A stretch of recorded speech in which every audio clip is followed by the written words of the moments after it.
অভিশপ্ত শয়তান থেকে মহান আল্লাহর নিকট আশ্রয় চাই। সকল প্রশংসা সমগ্র বিশ্বের প্রতিপালক মহান আল্লাহর জন্য, যিনি পরম দয়ালু অসীম দয়াময়।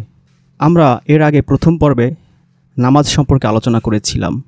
সূরা নিসার 43 আয়াত নিয়ে এবং সেই সংশ্লিষ্ট আরও 10-15টি আয়াত নিয়ে আমরা আলোচনা করে বুঝেছিলাম যে না বুঝে নামাজ পড়লে কি ভয়াবহ ক্ষতির সম্মুখীন আমাদের হতে হয় এবং নামাজে আমরা কীভাবে আল্লাহর সাথে ধৃষ্টতা করি, বেয়াদবি করি এবং না বুঝে নামাজ পড়ার কারণে আমরা এই যে নামাজের আধ্যাত্মিক যে স্বাদ, যে তৃপ্তি, সেটা থেকে কীভাবে বঞ্চিত হচ্ছি।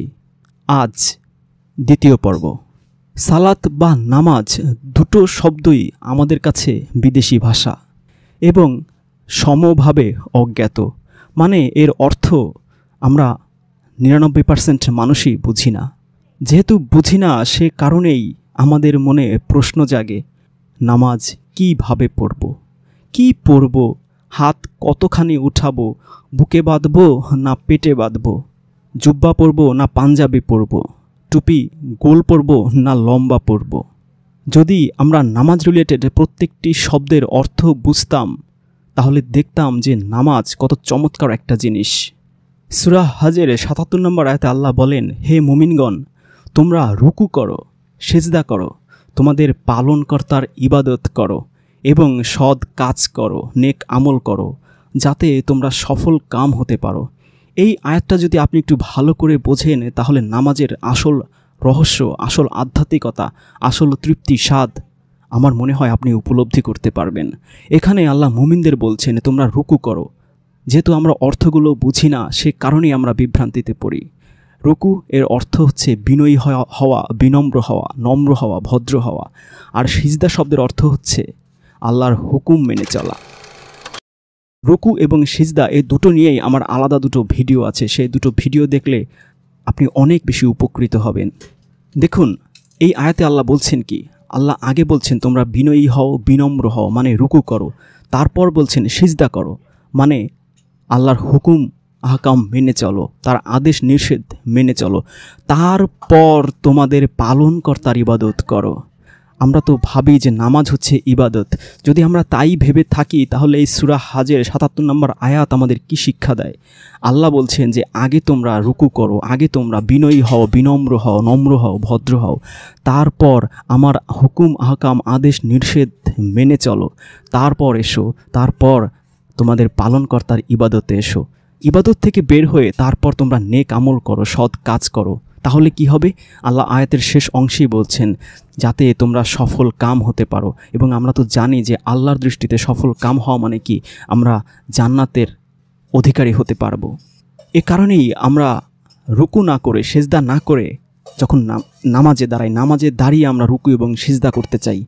আর সে কারণেই এই নামাজ আমাদের মানসিক তৃপ্তি দেয় না। সে কারণেই নামাজ আমাদের পাপ ও অশ্লীল কাজ থেকে বিরত রাখতে পারে না। দেখুন আল্লাহ সূরা ফুরকানের 60 নম্বর আয়াতে কি বলছেন, তাদেরকে যখন বলা হয় দয়াময়কে সিজদা করো, মানে তার আদেশ নিষেধ মেনে চলো, তখন তারা বলে দয়াময় আবার কে? এই যে আমরা কথায় কথায় বলি ও দয়াল, ও দয়াল, দয়াল আল্লাহ। তো আল্লাহ তখনই আপনার উপর দয়াল হবে, রহমান হবে, যখন আপনি আল্লাহর আদেশ নিষেধ মেনে চলবেন, মানে তাকে সিজদা করবেন।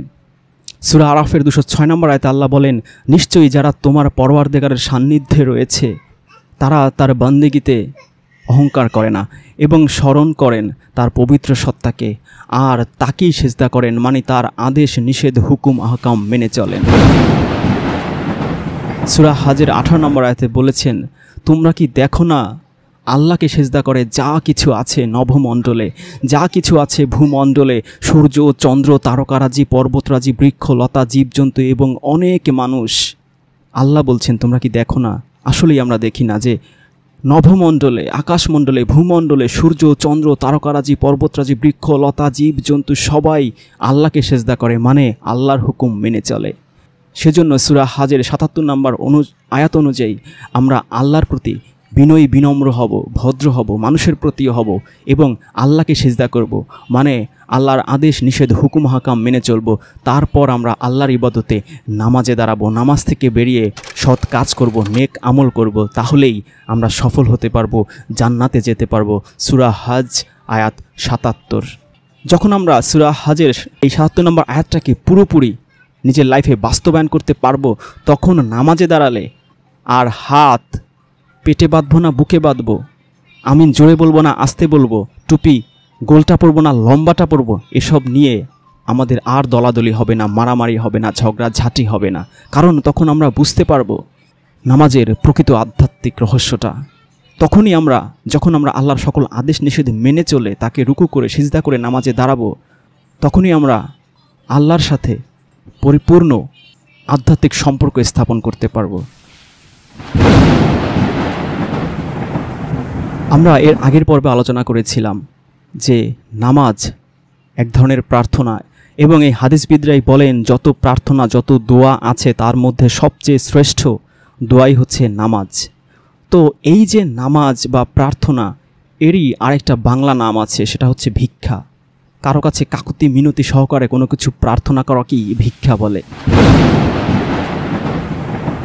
দেখুন, কোনো ভিক্ষুককে ভিক্ষা কীভাবে করতে হয়, কীভাবে কাকুতি মিনতি করতে হয়, সেটা কিন্তু তাকে শিখিয়ে দিতে হয় না। কতটুকু দূরে দাঁড়াতে হয়, হাত কতখানি বাড়াতে হয়, বসতে হয় না দাঁড়াতে হয়, তার কথা, তার কথার সুর, তার কথার স্বর কেমন হওয়া উচিত, কি বলা উচিত আর কি বলা অনুচিত, তা কখনোই কোনো ভিক্ষুককে শিখিয়ে দিতে হয় না। বরং তার দুঃখ কষ্ট বেদনা অভাব অনটনে তার পেটের চাহিদা অনুযায়ী সে নিজেই তার সর্বোচ্চ সাধনা দিয়ে ভিক্ষা করতে পারে, ভিক্ষা চাইতে পারে, প্রার্থনা করতে পারে, প্রার্থনা চাইতে পারে।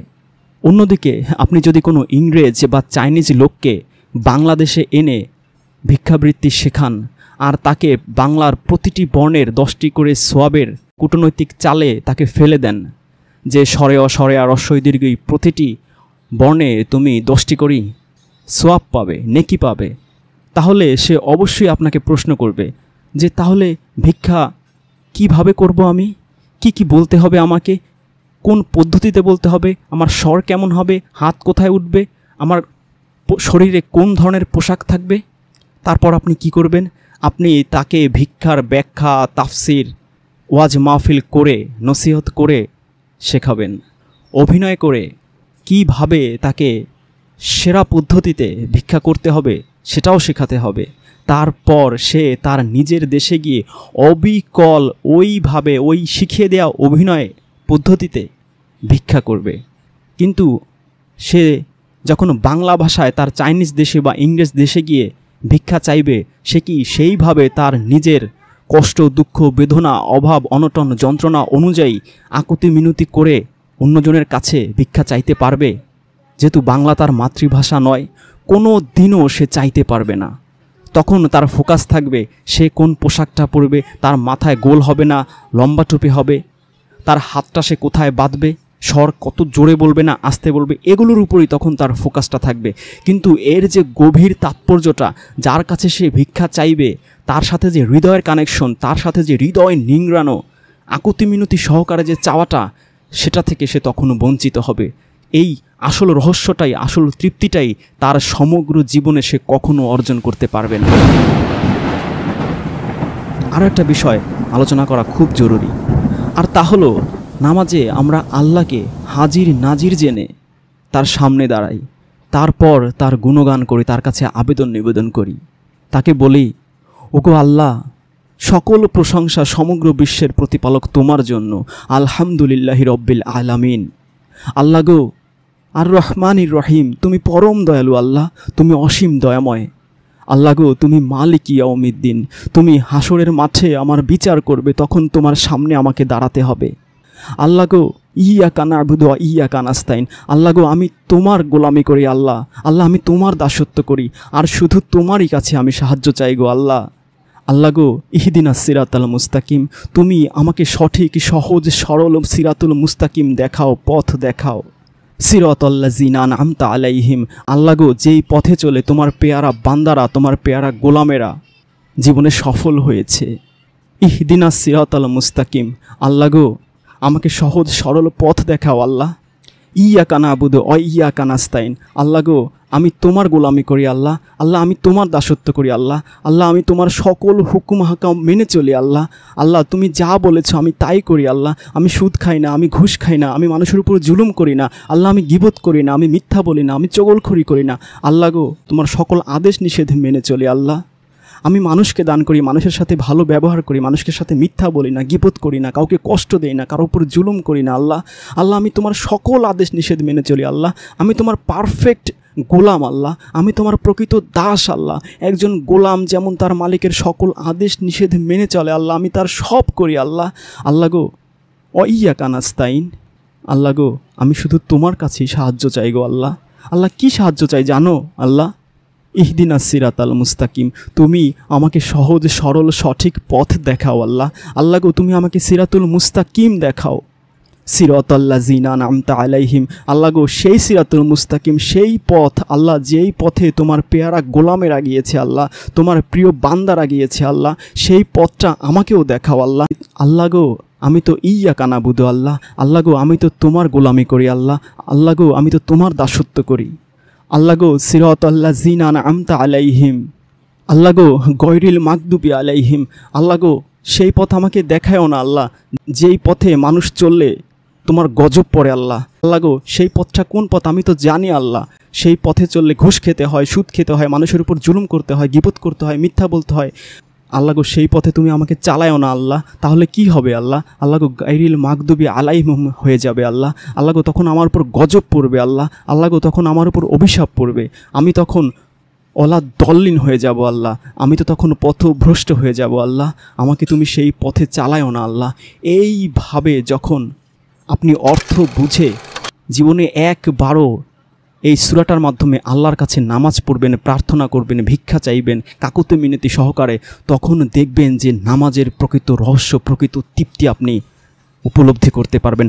আল্লাহর সাথে তখনই আপনার সালাত কায়েম হবে, আল্লাহর সাথে তখনই আপনার সম্পর্ক স্থাপিত হবে, তখনই আপনি আপনার অন্তরে আল্লাহর ফয়েজি নূর উপলব্ধি করতে পারবেন। আর যদি আপনি না বুঝে দিনের 50 ওয়াক্তও পড়েন, 500 বছর 1000 বছরও প্রতিদিন 1000 রাকাত করেও এই নামাজ পড়েন, কোনো দিনই আপনি আল্লাহর সাথে সম্পর্ক স্থাপন করতে পারবেন না, কোনো দিনই আপনি পরিপূর্ণ হেদায়েত পাবেন না। এবার আসি দ্বিতীয় পয়েন্টটাতে।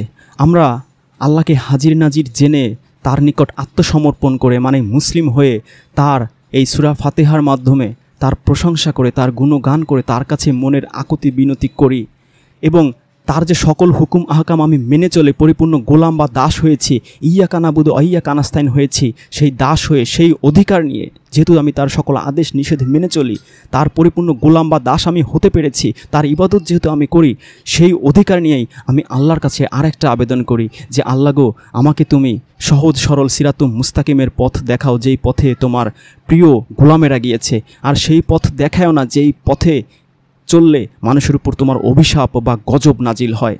এই আকুতি মিনতি করে আল্লাহর কাছে প্রার্থনা করে ডানে বায়ে সালাম ফিরিয়ে আল্লাহর কাছ থেকে আমি বিদায় নেই।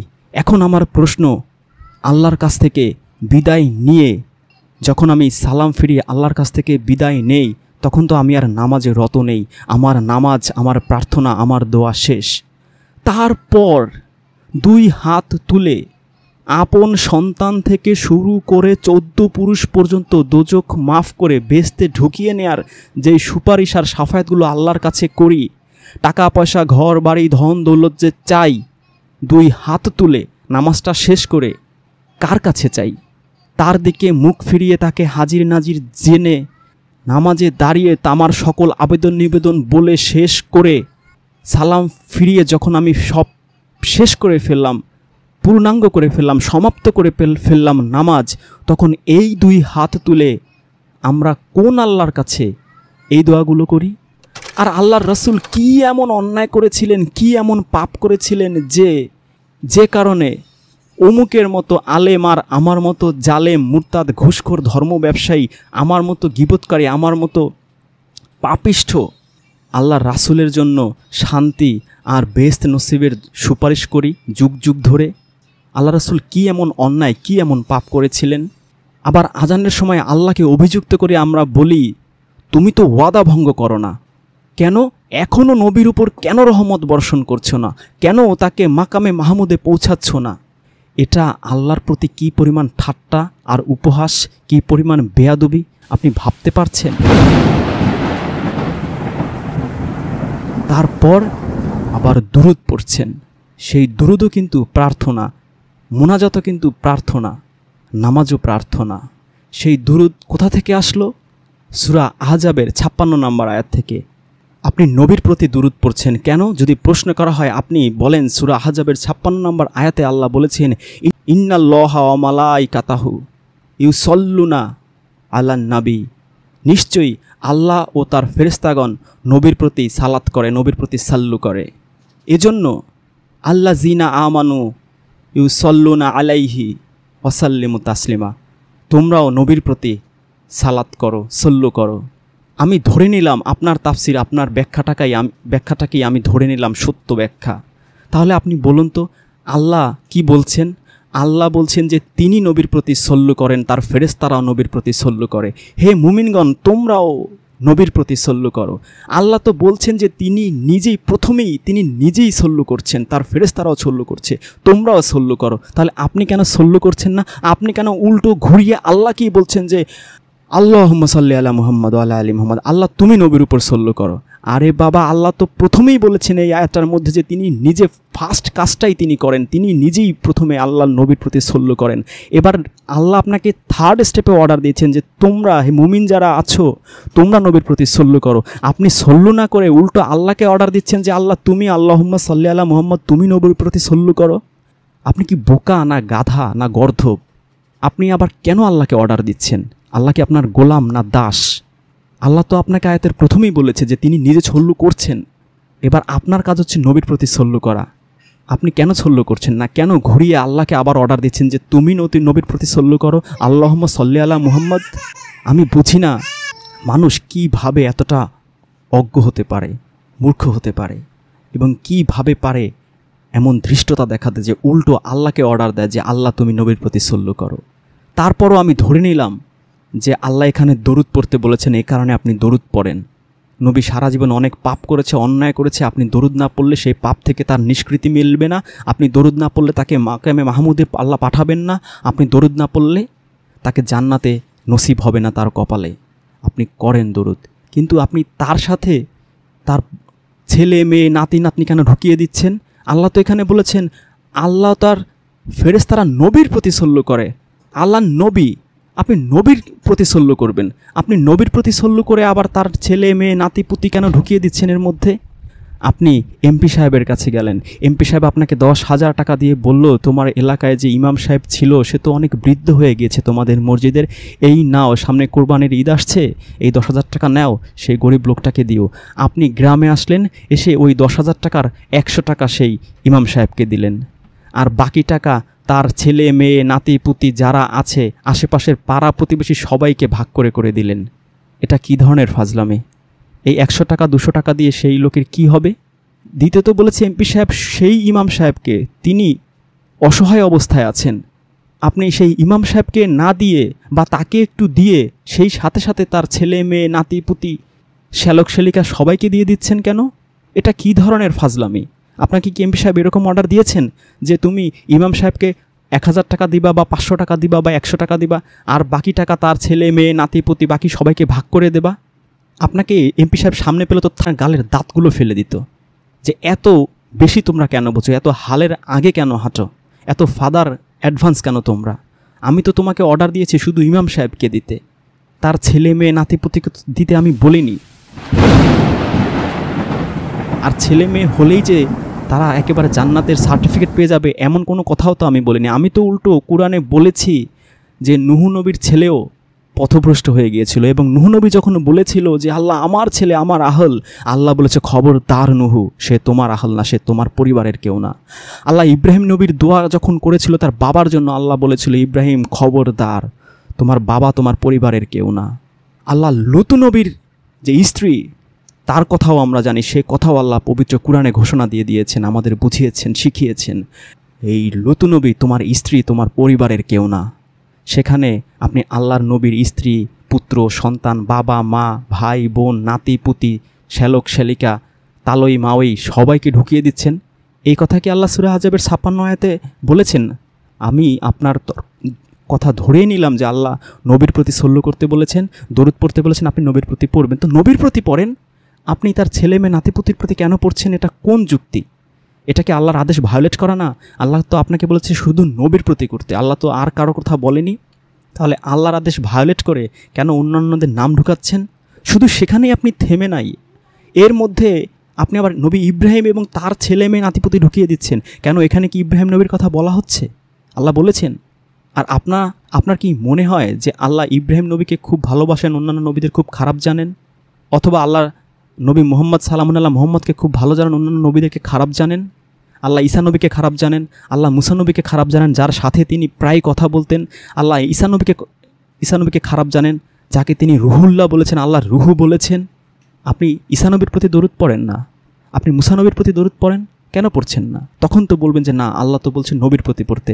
তাহলে নবীর প্রতি আপনি পড়েন। আপনি এর মধ্যে ইন্ডিভিজুয়াল নবী কেন নিয়ে আসছেন? এই আনার কারণেই যে ইহুদি খ্রিস্টান এই পৃথিবীতে তারা আপনার নামাজের মাধ্যমেই, আপনার এই দুরুদের মাধ্যমেই তারা শক্তিশালী হয়। আপনি একটু ভেবে দেখেন। কারণ এই যে ইব্রাহিম আর তার বংশধর, তার ছেলে মেয়ে নাতিপুতির প্রতি আপনি দোয়া করছেন, এরা কারা? এরা এই ইহুদি এবং খ্রিস্টানরা। আপনি একটু ঠান্ডা মাথায় ভেবে দেখেন। আমরা প্রতি নামাজে এই ইহুদি খ্রিস্টানদের জন্য দোয়া করি, প্রতি দরুদে ইহুদি খ্রিস্টানদের জন্য দোয়া করি। ইব্রাহিম এবং তার বংশধর কারা আপনি ভেবে দেখেন। আপনারা নিজেরাই সারা জীবন দিনে 5 ওয়াক্ত এবং মিলাদ শরীফ পড়ে দুরুদ শরীফ বানিয়ে ইহুদি খ্রিস্টানদের এইভাবে দোয়া করছেন। এইভাবে দোয়া করছেন এই কারণেই তাদের উপর রহমতের মাত্রা তো বেড়ে যাচ্ছে। আর আমাদের বলেন আমরা ইহুদি খ্রিস্টানদের দালাল। ইহুদি খ্রিস্টানদের সবচেয়ে বড় দালাল হচ্ছেন আপনারাই প্রতি নামাজে, প্রতি দরুদে এই ইব্রাহিম নবীর বংশধর যে ইহুদি এবং খ্রিস্টানরা, তাদের প্রতি দোয়া করছেন। যেই অর্ডার আল্লাহ আপনাকে সূরা আহজাবে দেননি। আপনার তাফসির, আপনার ব্যাখ্যা অনুযায়ী আপনাকে আমি যুক্তি দিয়ে বলছি। আল্লাহ ইব্রাহিম নবীর প্রতি দরুদ পড়তে, তার ছেলে মেয়ে নাতিপুতি বংশধরদের প্রতি, তার আহলদের প্রতি দোয়া করতে আপনাকে সূরা আহজাবের 56 নম্বর আয়াতে দেননি। আপনি এটা কেন করছেন তাও আমি একটা অনুমান করতে পারি। সেটা হচ্ছে ইহুদি এবং খ্রিস্টান থেকে যারা ধর্মান্তরিত হয়েছিল, তারাই আল্লাহর রাসূলের মৃত্যুর 150-200 বছর পরে এই দরুদ ঢুকিয়ে দিয়েছে, যাতে করে টেকনিক্যালি তারাও প্রতি নামাজের পরে আপনার দোয়ার অংশীদার হতে পারে। আপনার দোয়ার মাধ্যমে আল্লাহর রহমত এবং আল্লাহর নিয়ামত উপভোগ করতে পারে।